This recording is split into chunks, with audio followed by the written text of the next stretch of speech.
guys, welcome back. This is Sarah Schauer with Schauer Thoughts, and this is a podcast for left and right brainers, middle brainers, anyone with a brain stem, anyone with a lot of nerve.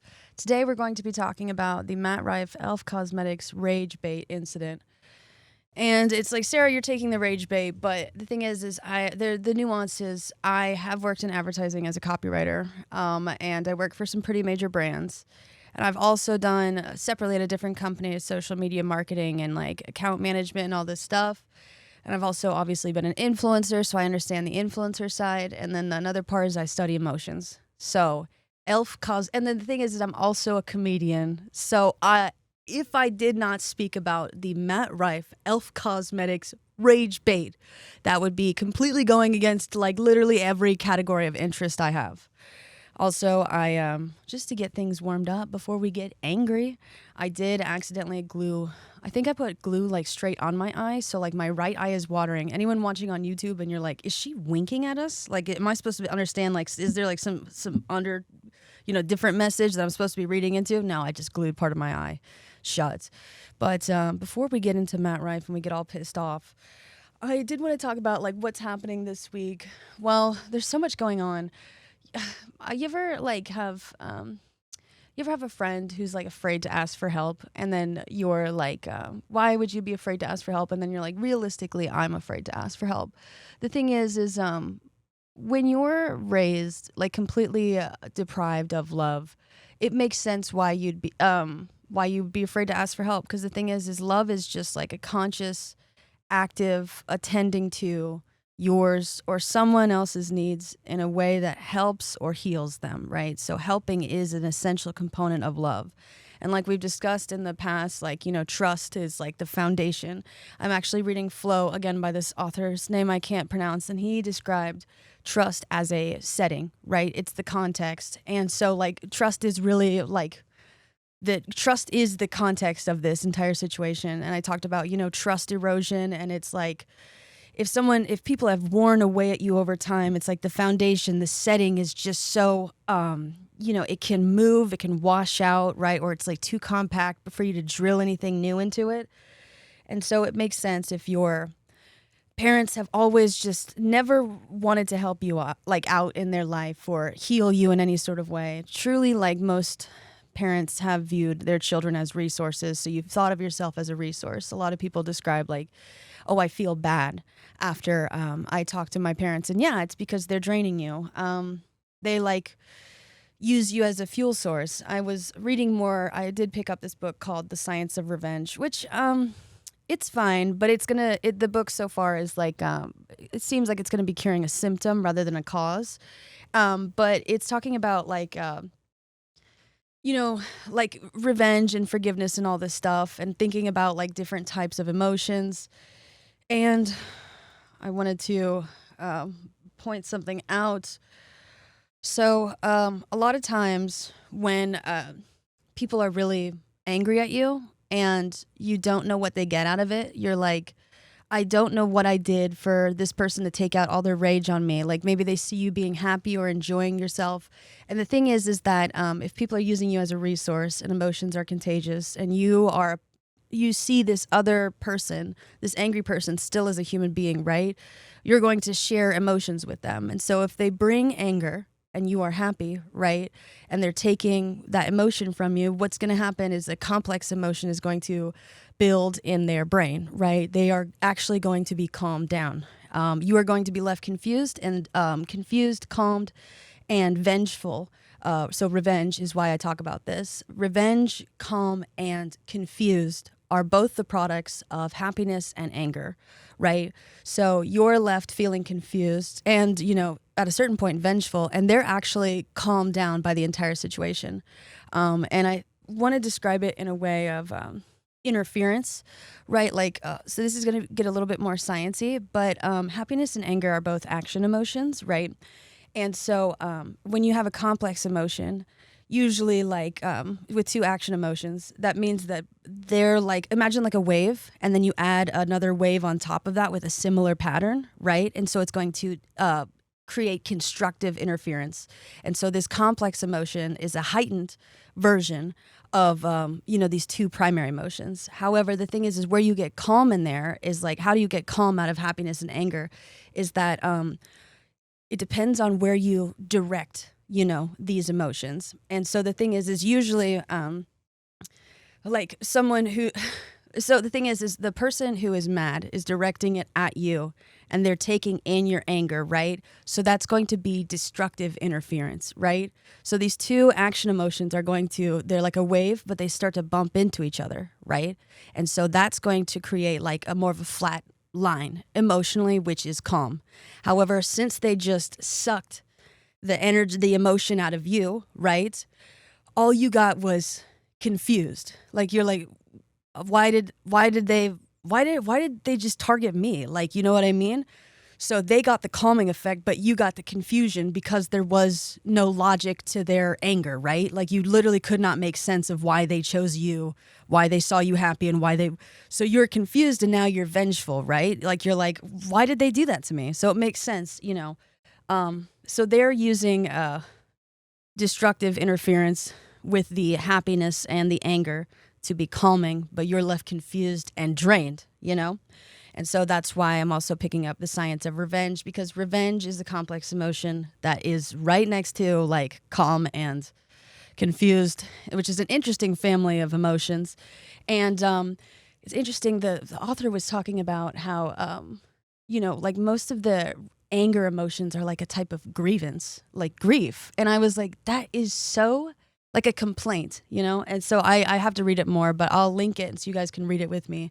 But yeah, a lot of people are like, well, how can you get calm from, seeing someone suffer? Like if you're angry, how can you be calmed down by seeing someone happy suffer? And you'll notice a lot on like TikTok whenever like a child, will like fall or get hit or something, or their parents will randomly punish them. And you'll see a lot of comments that say, this soothed something in me, right? These people are actually feeling calm at watching a child suffer.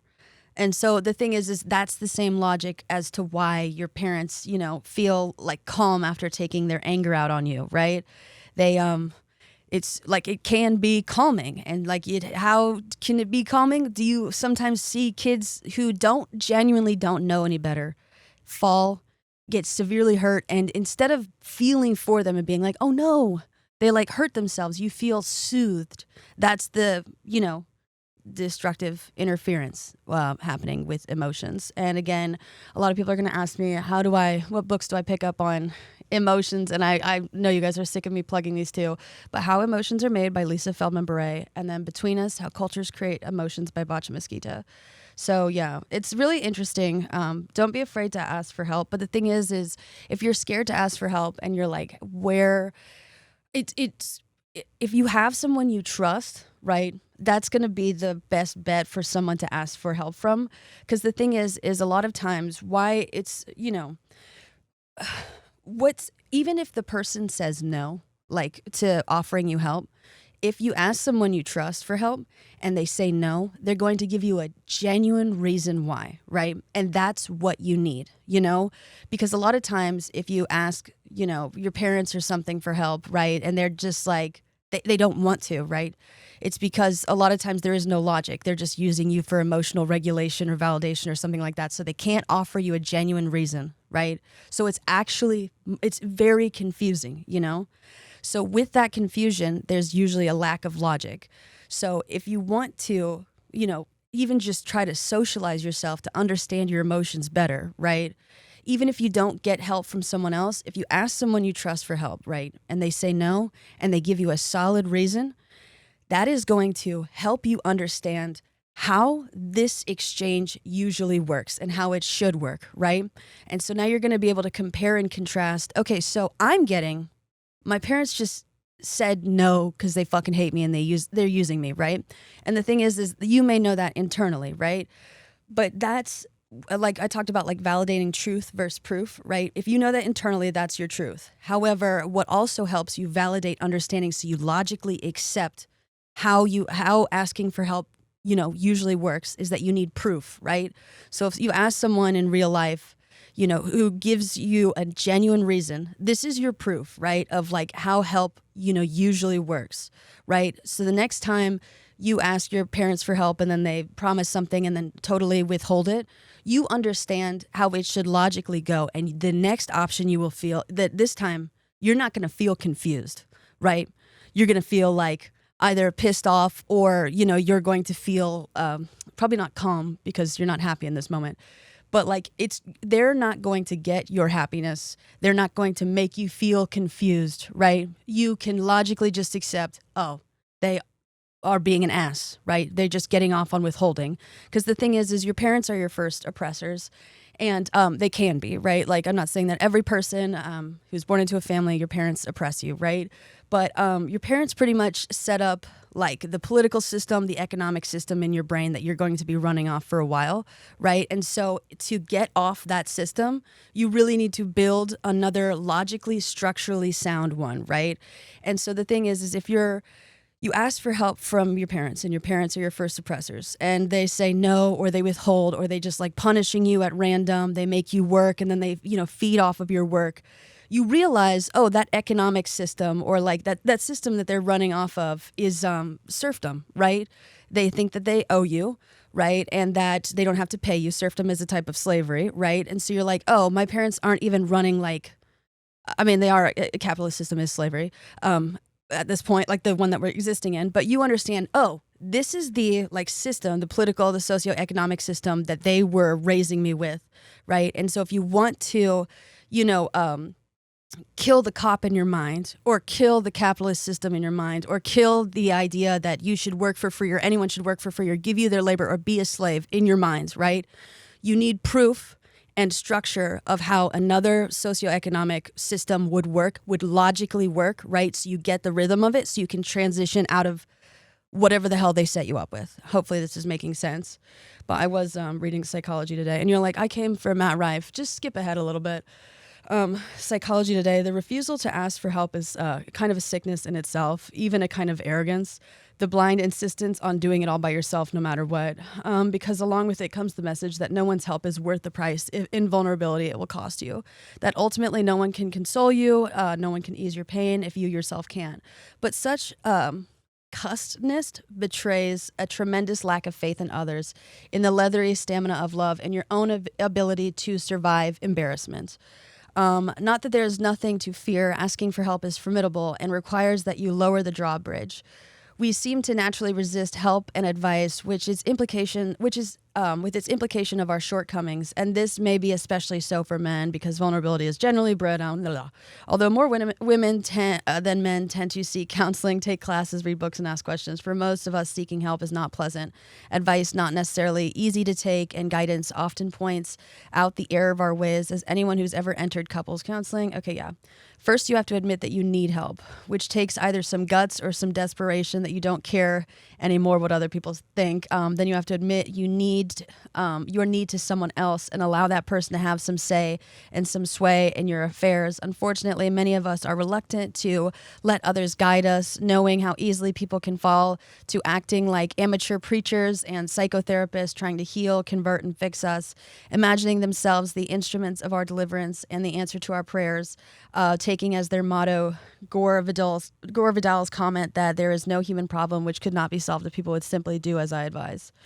But here's the thing. So like when it comes to like embarrassment and like asking for help, that's like it's an admission that someone has like some authority over you, or and the thing is that's not necessarily the case like with someone may have more resources, but it's not bad. The why we feel bad to ask authorities for help is because like if the original authorities in our life constantly shut it down, right, or they always thought that they were besting us, we're going to transfer that belief onto other people who may have like some resource or like, source of power that we also need. But you have to realize that not everyone is your parents. And that's wild to think about. But I mean, I remember one time I dated this dude. Oh my God. And I went to his house for Christmas, and we got there, and him and his family were just like talking in the kitchen, shooting the shit, right? They were talking about going to a museum, like they were helping each other, make dinner. And it was genuinely the most disorienting thing I think I've ever experienced. I was like, why are you talking to them? Why are they being nice to you? And I made me, this is going to sound like duh. I realized, oh my gosh, my parents shouldn't have been like that. You know what I mean? So you have to feel like not everyone is going to be your parents. You have to approach people and ask for help and when they say no, right? And you trust them, they're going to give you a reason, and they see you as an equal, right? And you're going to be like, oh, yeah, not everyone is my parents. Asking for help isn't scary. Just because I didn't get help here doesn't mean that it's, So build up different structures in your brain, and it's just so I'm going to link that. But I just wanted to read that. The thing is it's hard to ask for help, but sometimes you gotta. But let's get into the Matt Rife situation of it all. So I do want to tell you guys, normally I feel kind of like I'm not qualified to speak on something. However, I was a copywriter and I was pretty decent at it. So I do have some insight into what's happening in here. So we're going to get into that. We're going to talk about rage bait. I was kind of bored by the science of rage. I mean, rage is not a bad emotion. It's just like every day. You know what I mean? It's like, oh, I want to read about something, more nuanced. And so I looked into like different types of aggression, and, there's like instrumental aggression. There's like appetitive aggression where you just have like a bloodlust, and then there's reactive aggression. So reactive aggression is like someone did something to you and you're aggressive in return, makes sense. And then there's proactive aggression, which is like instrumental, where it's like you're using it to get something out of people, similar to people who like to use others to emotionally regulate, like feed off of. And then there's the appetitive aggression, I guess, is more bloodlust area. It's just people who genuinely enjoy being aggressive, and they're like a different class. And, that's interesting, but aggression is not the same as rage. But when I saw this E.L.F. Cosmetics campaign, I was like, some things as an advertiser are sticking out to me. Okay, so we're going to talk about what happened with the E.L.F. Matt Rife campaign. It says exclusive, the story behind E.L.F.'s controversial Matt Rife campaign. The beauty brand's chief marketing officer, Corey Marchisotto, spoke to the Business of Beauty about the ad and its aftermath. There's a big gap between our intention and how this missed the mark for some people. And so that's like the subheading. And what I can tell you right away this is kind of funny. I wanted to talk about this because I also just finished that book on lying that I speed read. And I was like, when you read a book and you're like, I got to use this information, or I feel like it's not a waste, but there's a certain type of lying called paltering, where it's purposefully using the truth to purposefully mislead. And now the current reigning champ of paltering to the general public is going to be Bill Clinton, and his how he talked about Monica Lewinsky. So he has some competition with this statement.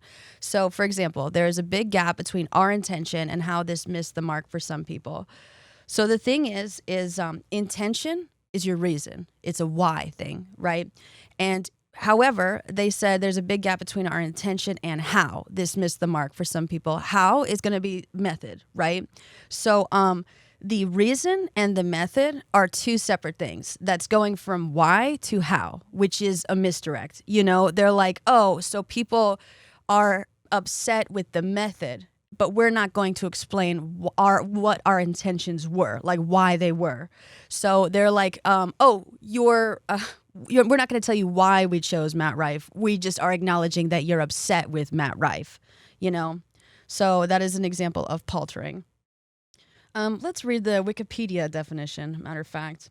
Paltering is the active use of selective, truthful statements to mislead. The term, as applied in psychology and mediation studies, was developed by researchers at the JFK School of Government in the late 2000s.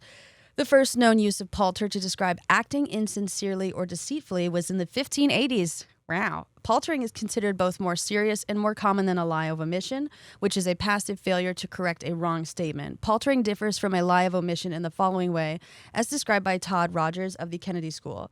When selling a used car with engine trouble, a lie of omission would be a silent failure to correct a buyer who said, "I presume the car is in excellent shape and the engine runs well." While paltering would involve deceiving the buyer with a statement such as, "I drove it yesterday in 10 below temperatures and it drove well." And so they're talking about like, they're like skipping that it, they're trying to check, if this thing is actually running. It's like, well, I could do it yesterday. It's like, well, that's not what they said. So people who palter often believe it is less unethical than outright lying.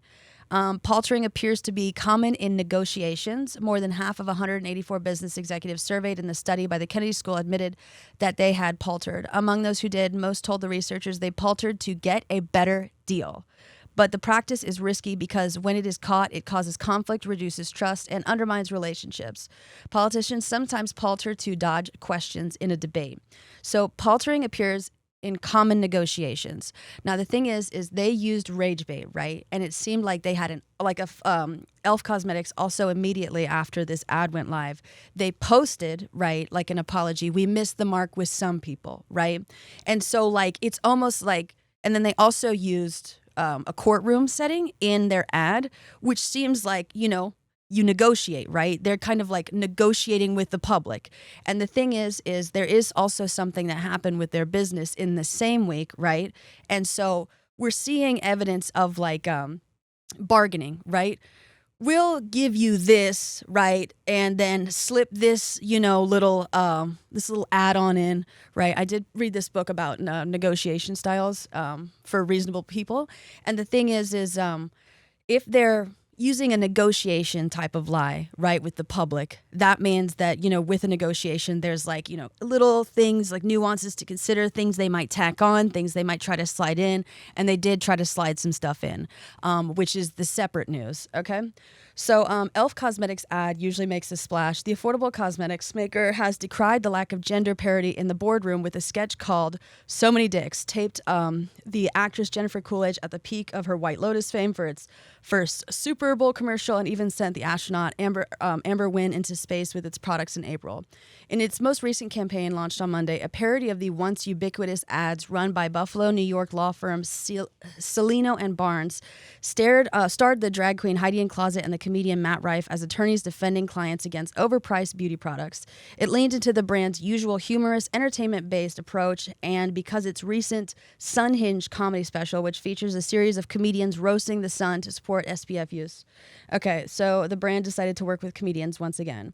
They picked Rife specifically, according to Corey Marchisotto, E.L.F.'s Beauty Global Chief Marketing Officer, because of the significant overlap with the brand's target female Gen Z audience. His TikTok-based She Told the Business of Beauty is 80% female and 75% under the age of 34, so right in the sweet spot. But the campaign failed to land with some members of that audience. Almost immediately, commenters on the video and stitches on TikTok fixated on jokes Rife had made about domestic violence in a 2024 Netflix special.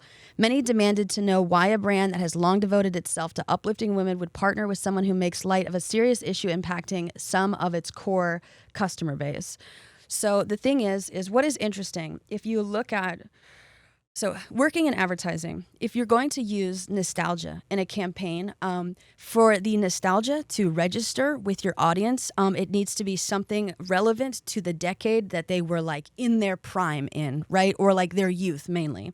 And so the thing is they called out, his Gen Z audience, but I believe that this is another misdirect because the early, like the 90s and the early 2000s, but they specifically were talking about the 90s ad campaigns of, this one law firm. Do you think that Gen Z, and I 100% know that Gen Z was born in the late 90s, 2000s, right? But do you think that that's going to ring true for their nostalgia? If you're using if you're doing a throwback to a 90s ad, who is going to be hit most by that is going to be millennials, right? So I believe that they're trying to divide their audience, right? And so the thing is millennials got the nostalgia, Gen Z got the rage, and they're trying to misdirect. And you're like, And I totally understand. If you're a millennial right now and you're like, I too was upset. So it's not just Gen Z. I totally get that. I do. And you are a great individual for seeing past the BS. However, one individual alone does not inform a business decision, right? And so I know Gen Z, you're going to be like, I was born in the 90s and I maybe do remember. That is so nice that you maybe do remember and that you get the reference. However, when it comes to business decisions, they need like, especially huge companies, they're likely looking at, the overall trends of like Gen Z and millennials across the US. And so the nostalgia was meant for the millennials. Gen Z got the rage, right? And so the thing is so this is going to be already divisive, right? So they have a strategy going. They've already done a misdirect with how, with their intentions and how, right? Separating reason from method, right? And so then let's keep going. Okay. So E.L.F. never saw it coming. Obviously, we're very surprised, said Marcy Soto. There's a big gap between our intention and how this missed the mark for some people. We always aim to deliver positivity, and this one didn't. So we find ourselves in a position where, quite honestly, that doesn't feel good for us. I need you to listen to that, and if an influencer ever said that, you would be like, this is the most BS apology ever. It's the most BS apology ever from a brand. And the thing is I looked up all the awards that E.L.F. has won, right? And all the interviews that they do. And they're always like, we're always on the pulse of the cultural zeitgeist, right? And so what's happening online, especially between women and especially between like, when it comes to beauty, right, is that Gen Z and millennials are like pitted against each other, right? You guys have the Gen Z stare. No, we don't. You guys have the millennial pause, or it's like the way millennials do makeup, or look at these Gen Z. And so the thing is like they're already capitalizing off of like the generational rift, right? Okay. So the brand's public statement released on Wednesday told a parallel story. You know us, we're always listening and we've heard you. This campaign aimed to humorously spotlight beauty and justice. We understand we missed the mark with people we care about in our E.L.F. community. While Elfino and Schmarns closes today, we'll continue to make the case against overpriced beauty. And so that was their statement for I'm sorry for using someone who jokes about beating women, right? You know us, we're always listening, we've heard you. This campaign aimed to humorously spotlight beauty and justice. We understand we missed the mark with people we care about in our E.L.F. community. So it's not even people who are not customers, right? It's just you guys, right? We're like singling you guys out. And not all of you are upset, just like with people, right? Like not our people, not our entire, it's like some of you are kind of upset with us, right? So there's like a further divide, So online versus real life. Rather than focusing on Rife's past content, the team, which released around 20 rapid-fire campaigns per year, dove into his community engagement, which had 80% positive sentiment at the time of the campaign's development, according to Marcy Soto.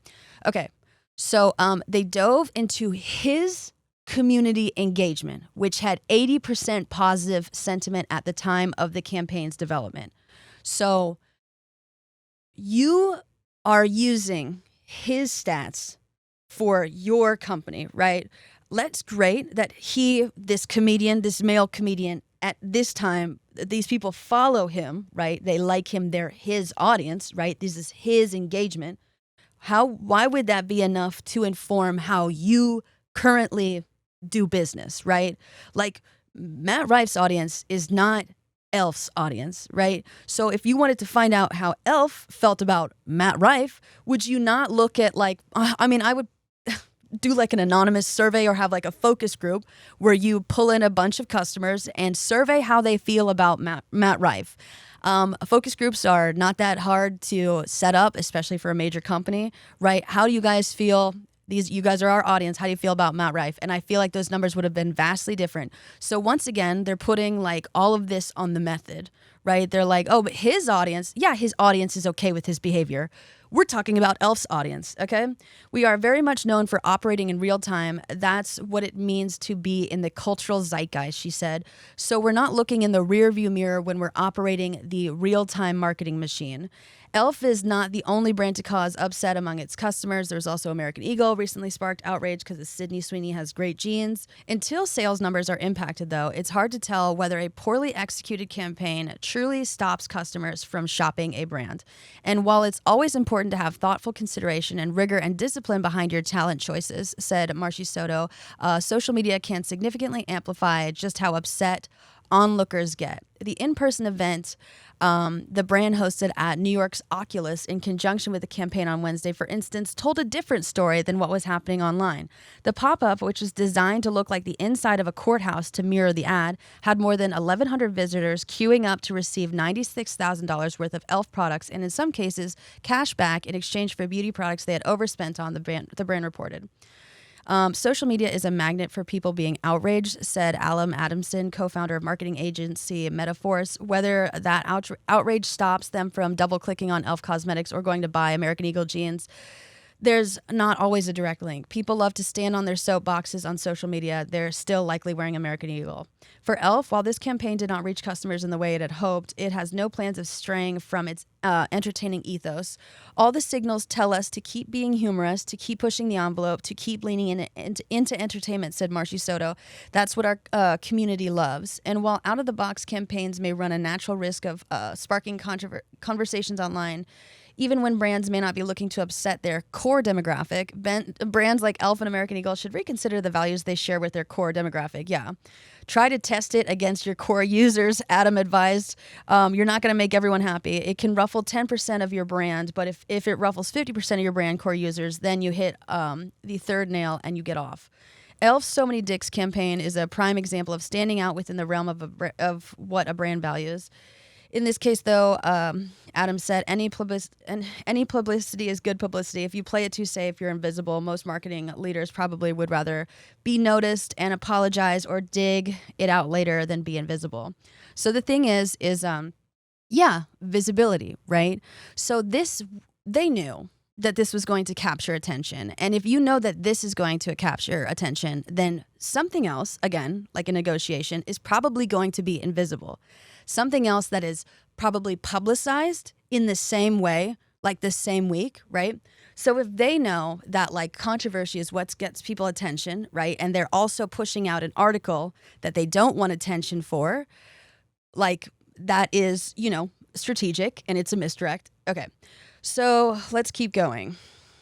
This is what they did the same week that they posted E.L.F. Cosmetics Matt Rife campaign, right? They understand the importance of, making a splash, right? So they made a splash. They did not have to, right? Because this is the real rub.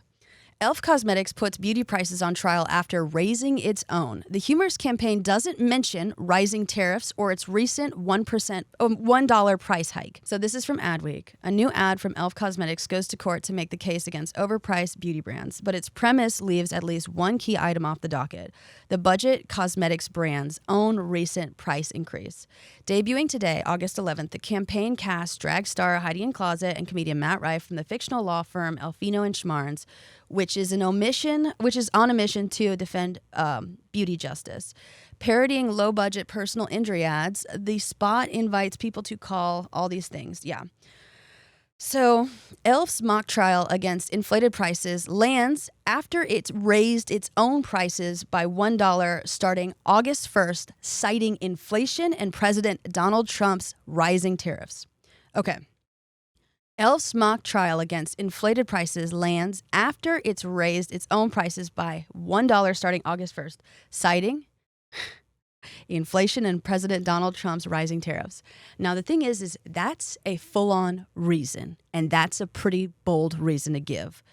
If you're E.L.F. Cosmetics, right, and you do a misdirect in your big public campaign, right, like we're like upset with you guys. We didn't intend to do this, and I know the method, how, right? They don't explain their why, right? They're not going to give you the why they chose Matt Rife. They did not, like, the actual genuine reason. This person goes against all their values, However, they are bold enough within the same week to say inflation and President Donald Trump's rising tariffs. They called out the king, right? They gave an explicit why reason that could put them in genuine harm's way because Donald Trump does retaliate, right?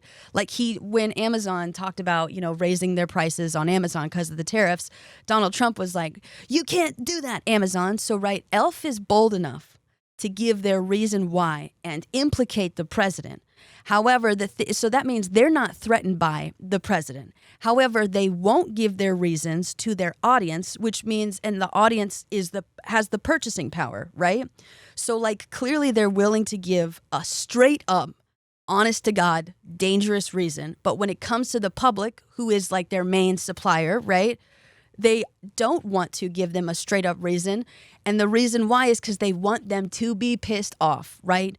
You want more, like, they want them to focus on Matt Rife, right? And then they had this prepared, like, totally joking, whatever the hell statement, right? So this is not an accident. This is a negotiation tactic, right? Where you put your, like, big items, your controversial shit up front, right? It's like a bill, where, like, oh, you just add a bunch of, like, random things that, like, you tack trans rights to, like, preserving the swamps in Louisiana. And it's like, whoa. Why was that shoved in there on the docket last second?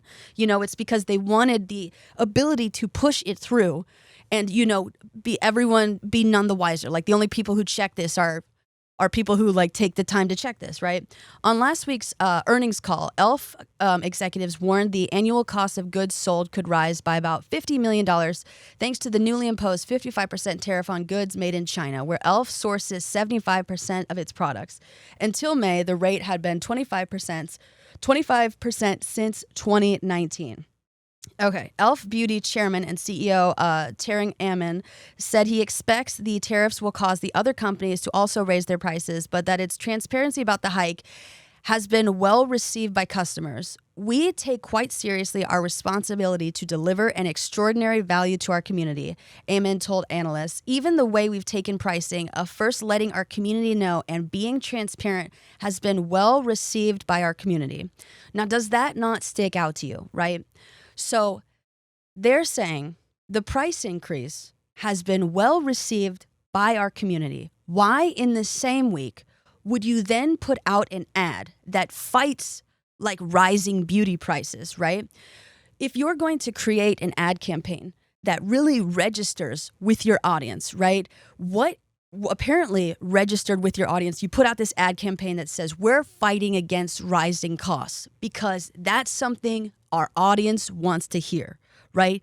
They don't want inflation. So for then you to say in the same week, we take quite seriously our responsibility to deliver extraordinary value, even the way we've taken pricing of first letting our community know. So they put out this ad first. We first let them know being transparent has been well received by our community. And so right after, right, you're fighting injustice. Something is not adding up. Okay.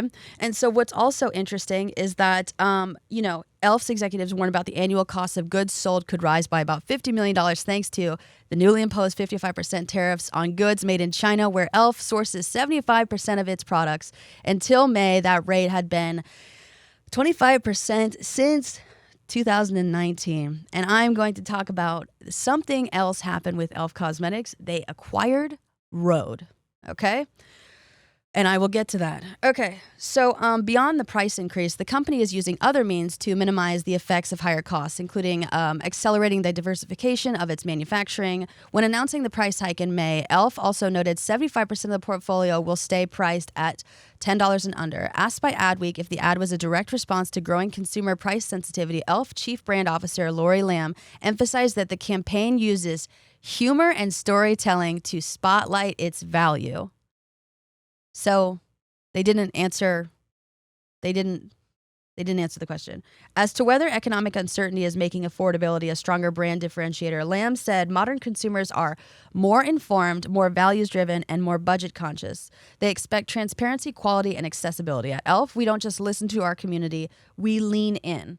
Our community has told us they want high-quality products without the high price tag, and that's what we deliver.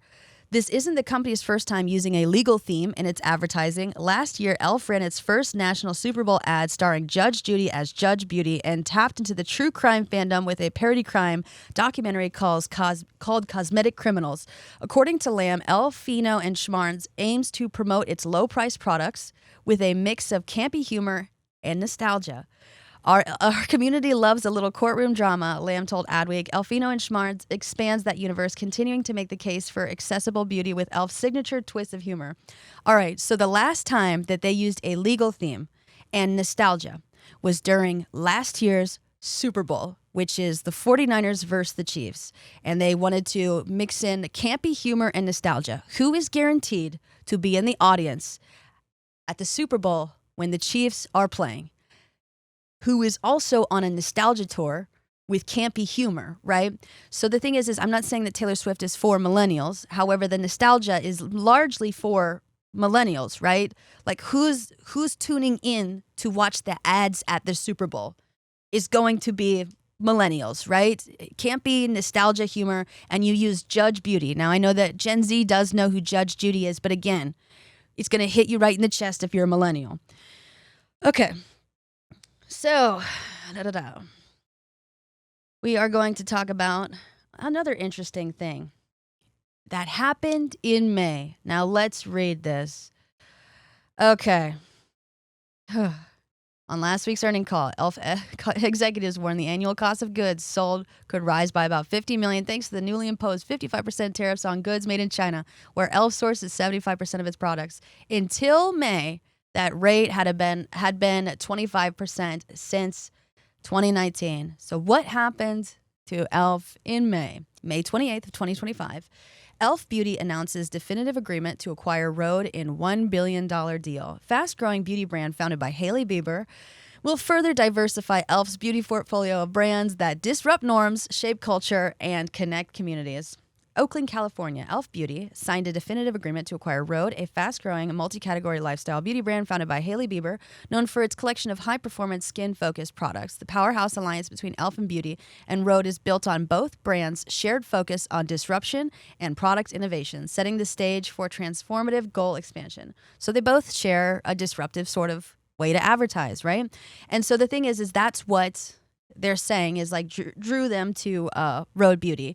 Now, I understand. So I'm going to speak carefully. Hailey Bieber is married to Justin Bieber, right?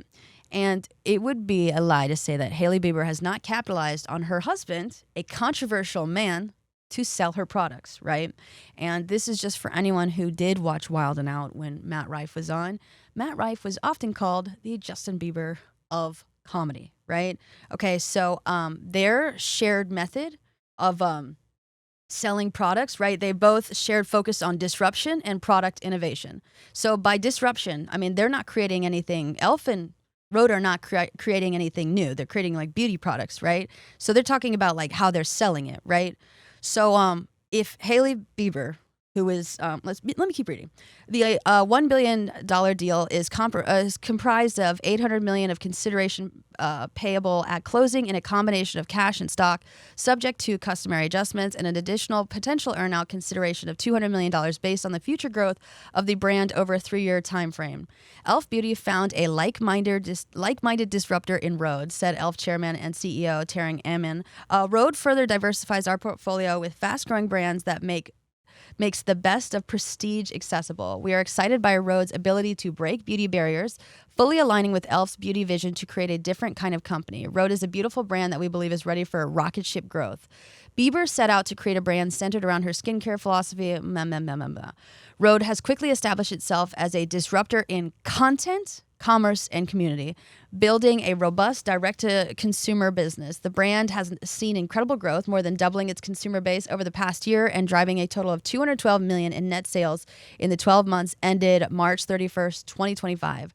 Rhode's products are currently available on Rhode Skin, which plans to launch its first physical store in-store partnership with retailers Sephora throughout North America and the UK before the end of the year. Bieber will continue her role as founder and additionally serve as Rhode's chief creative officer and head of innovation, overseeing creative, product innovation, and marketing. She will also act as strategic advisor to the combined companies.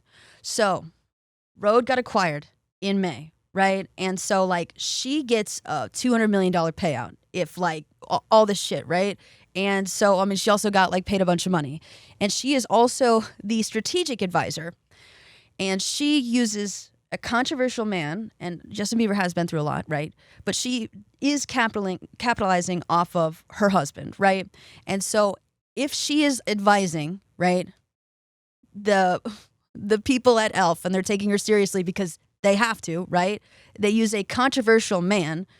Oh, and then so yes, it's all lining up. This was very much intentional. And okay. So we can't wait to bring Rhode to more faces, places, and spaces. From day one, my vision for Rhode has been to make essential skincare and hybrid makeup for everyday use, said Bieber. Just 3 years into this journey, our partnership with E.L.F. Beauty marks an incredible opportunity to elevate and accelerate our ability to reach more of our community with even more innovative products and widen our distribution globally. As I continue as founder and step into expanded role of Chief Creative Officer and Head of Innovation, I look forward to leading the brand to this exciting new chapter of possibilities alongside my co-founders, Michael G. Ratner and Laura Ratner, who have helped bring my vision to life from the start. Okay, yep. So E.L.F. Beauty has taken a disciplined approach in pursuing strategic extensions that leverage the company's strength and has continued to thoughtfully diversify its business. E.L.F. Cosmetics, founded in 2004 to democratize access to the best of beauty for every eye, lip, and face, is the #1 brand in units across U.S. cosmetics and #2 in dollar share. 5 years ago, the company launched E.L.F. Skin as its own brand to accelerate its potential in skincare. The acquisition of Naturium in 2023 then doubled the company's skincare presence. The agreement to acquire Rhode marks further diversification of E.L.F.'s beauty business into the prestige beauty channel and into newer retail partners like Sephora, the world's leading global prestige retailer. Okay, transaction details. Under the terms of the definitive agreement, E.L.F. Beauty has agreed to acquire Rhode for $800 million at closing, comprised of $600 million of cash and $200 million, or approximately 2.6 million in shares of newly issued shares of E.L.F. Beauty common stock issued to existing equity holders of Rhode, subject to certain customary purchase price requirements. The transaction also includes an additional potential earnout consideration of $200 million based on the future growth of the brand over a 3-year post-closing period. The purchase price at closing represents approximately 3.8 times LTM net sales, or $212 million on March 31st, 2025. The cash consideration consists of fully committed debt financing of $600 million. A portion of the shares issued in the transaction of the founders and certain key employees are subject to lockup agreements and will be released from the lockup over a 1-year period. The definitive agreement has been approved by E.L.F. Beauty Board of Directors. The transaction is, Okay. So same time. So we got the creative advisor, someone who's personally invested, someone they have to listen to is her husband. They're using nostalgia for millennials. And now whose target demographic is Rhode? Gen Z, right? So like they're like trying to essentially pit their audience against each other to cover up this price hike. The fact that their millennial audience is probably going to be the one that like can swing the price hike. So it's like if you push away your Gen Z clientele, that's not as bad since you just acquired Rhode, right? And so if Rhode is owned by the same company, it's like, oh, we're not going to get E.L.F. anymore, but like Rhode is going to keep.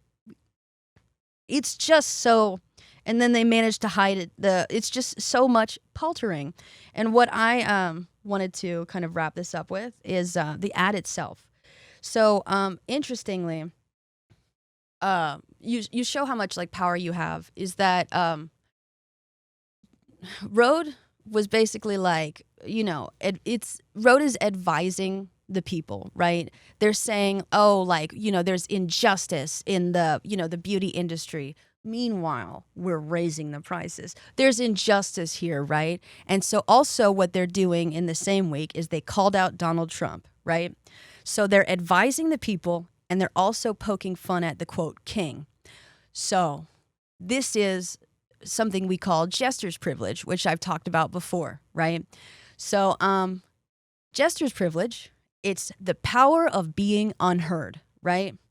So privileges round the clock. Privileges are all around these days. That's what my uncle would say at Christmas. Oh, this is going to be like This is going to be like a Pinterest, recipe. Well, I like to pick the peaches from my orchard. Okay, some privileges have become part of our daily vocabulary only a little time ago. It is the case, for instance, the pretty privilege or skinny privilege. They refer to good-looking people are better, conforming to today's beauty standards criteria, and to skinny people. Okay, yes.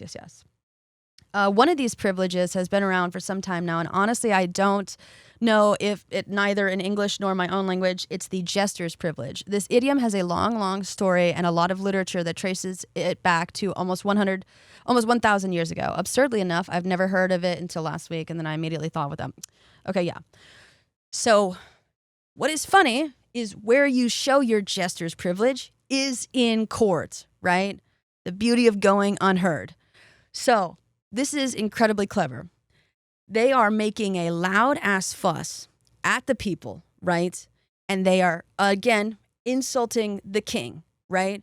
But so they're preaching against what they're doing, and jesters often advise kings, but jesters were also the only person who could poke fun at the, quote, king, Donald Trump, and they did, because they have this privilege of being unheard, okay? And so where you show this privilege is in court, right? And so what is the ad? You're showing this funny haha in court. This is a clear display of jester's privilege, right? And they're presenting, the truth in a very misleading way. So the jester or the buffoon, the jolly, the joker, the fool, is a figure of the king's court, which was institutionalized in England by the Norman aristocracy. This is why the origin of the word jester is French, or better, Anglo-Norman, and it's gestor. The literal translation of the word would be minstrel or storyteller. This role was always played by a man and consisted in generally entertainment of the court and mostly of the king or ruler of the castle. The jester would dance, perform poetry, sing, tell stories, perform a lot of physical comedy, possibly dressed with colorful costumes and small ringing bells to emphasize the hilarity of gestures. That's why it's called the Joker. That's why he's represented with a creepy makeup and disorienting outfit. Okay? Now, this could get deeply offensive, and this is something that needs to be considered. I have a hunch as to why E.L.F. did not use a woman in this ad, right? Now, Heidi in Closet is a very talented drag artist, and but she does not identify as a woman. I think why they could not use a woman in this ad is because we know how social media goes. They're on the pulse of the cultural zeitgeist.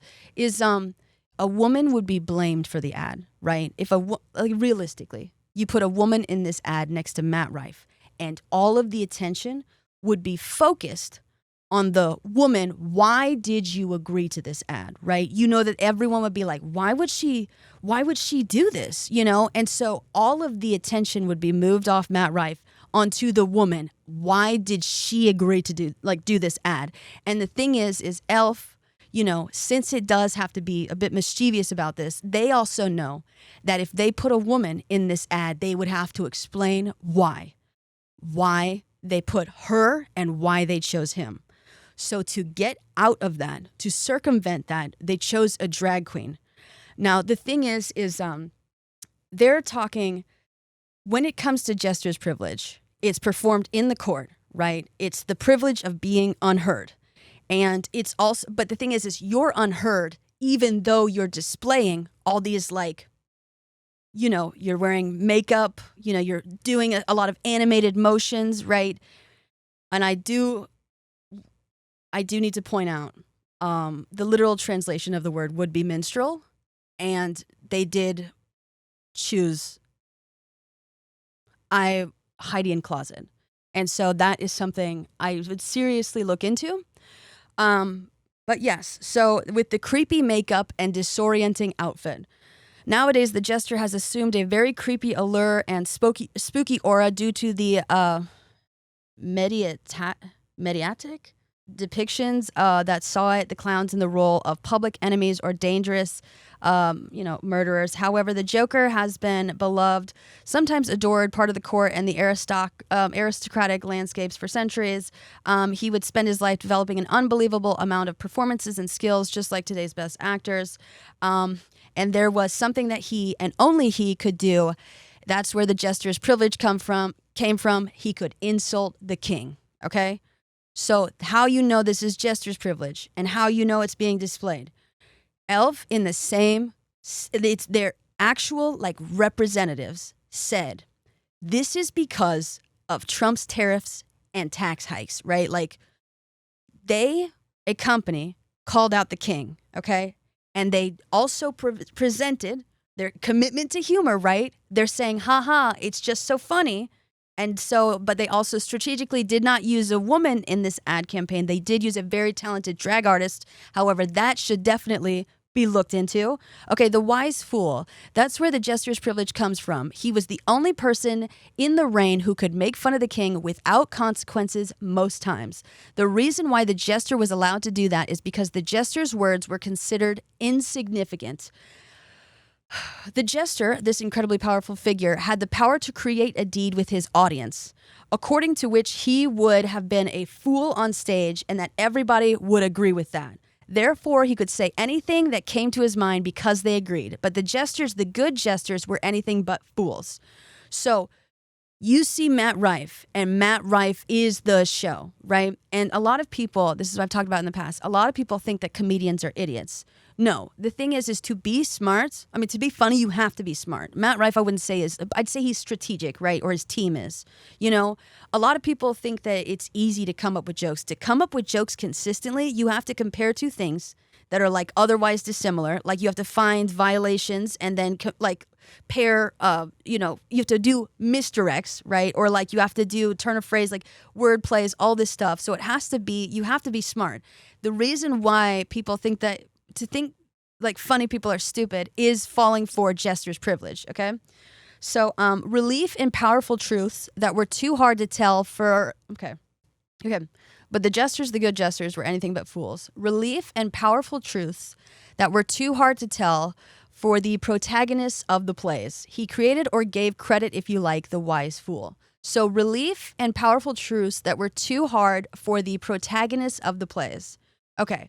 So they're using Matt Rife, and the company just delivered a hard, silent truth, right?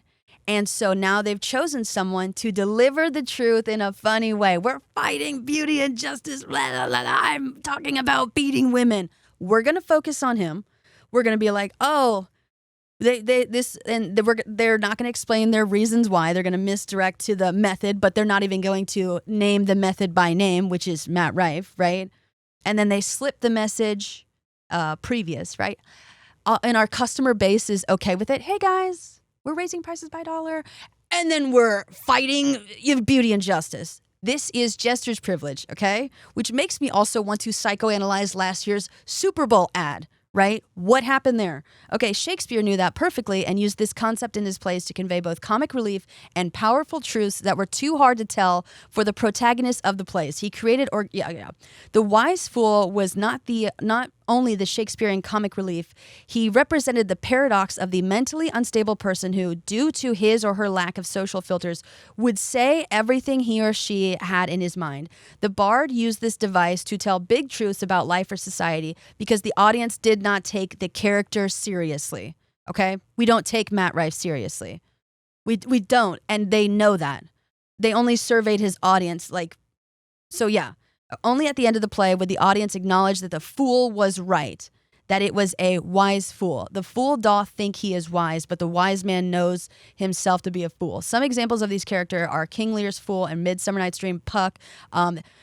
This would also be Hamlet's Yorick, which is the most interesting because this fool appears in the play as a skull. And yes, it is Yorick's skull that the Hamlet has in his hand when telling the wisest, most philosophical monologue of all times. The to be or not to be speech. Hamlet, when saying the most famous and deepest words of all times, is holding the skull of the Joker. How cool is that? I think it is. So to wrap it up, so that was the jester's privilege, coded for you in 5-minute read, maybe 4. To wrap it up, this idiom nowadays indicates the privilege of saying anything anyone wants without consequences. There's no consequences to Matt Rife, right? Since that person's words have become completely irrelevant after being commonly agreed to be too detached from reality to be given right to have an intelligent opinion. But if I may give a piece of unrequested advice, be a careful listener when a fool is talking. You never know what is behind the words of a free person. There's a reason why the Jolly card has a jester on it. Okay? So, behind the happy face and the rage, right?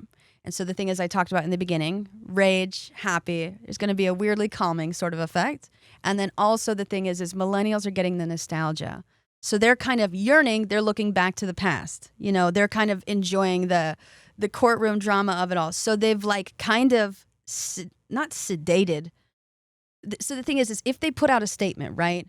That's like, okay, guys, you know, and then, I mean, people can still see through the BS, and obviously they are, right? They've divided the audiences. They can afford to divide their audience. They can afford that Gen Z is going to go to Rode, right? They acquired, like, they used Rhodes, you know, Hailey Bieber to advise, right? And she uses men to capitalize and sell her shit, right? They presented this ad in court. They strategically did not use a woman. They used Paltering. This was completely intentional. And yeah, it actually kind of straight up offensive. The fact that because the thing is Jesus. So yeah, basically this is the psychoanalysis of the rage bait Matt Rife ad. They're sneaky little tricksters, and also they're we didn't see this coming. You didn't see this coming, that breaking from your values.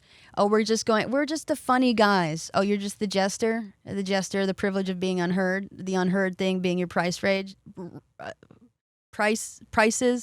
right? Like, okay, so this was a whole thing. You guys understand it. I just wouldn't buy from E.L.F. anymore. I mean, if you can afford to, or I don't know, I just wouldn't buy from them anymore. I also wouldn't buy from Rode. Fuck you guys, seriously. Like, anyway, thank you all for listening. This has been me talking about the rage bait of the Matt Rife E.L.F. Cosmetics ad. And yeah, everything will be linked down below if you'd like to read for yourself. You know, also the thing is Gen Z, if they're on the pulse of the cultural zeitgeist, they know that Gen Z doesn't really like true crime, and they used that for last year's Super Bowl ad. So something interesting is also being hidden there. Anyway, I will look into that myself and then kind of, you know, probably rant about it on TikTok to like 4 people who care, because the video is 5 minutes long and they're like, we're not going to push this. And then my loyal fans are like, I'm trying to understand. Anyway, this has been this week's episode of Schauer Thoughts. Don't be afraid to ask for help, and realize that jesters are pretty powerful. It's why, what's that comedian that I was talking about that went to the presidential inauguration? It was, what's that guy from... Is it Theo Von? Theo Von, right? Everyone's like, Theo Von, he's just an idiot. He probably doesn't know why he's there. He knows why he's there. He's rich. He's successful. He has like business managers. Are you kidding me? And then, anyway, so yeah, I also have made a podcast episode on, you know, why laughter is the best medicine. Because when you laugh, it releases endorphins. Endorphins is a natural painkiller. And so if you're laughing at this cosmetics ad, it's easier to accept harsh truths or accept something at face value when you're on painkillers. Anywho, I hope you all have a good one, and I will talk to you all next week. This has been a great, amazing, incredible joy. And make sure to like and subscribe on YouTube, rate me 5 stars on Spotify and Apple Podcasts, any place you get your podcasts. And I will talk to you guys next time. Bye.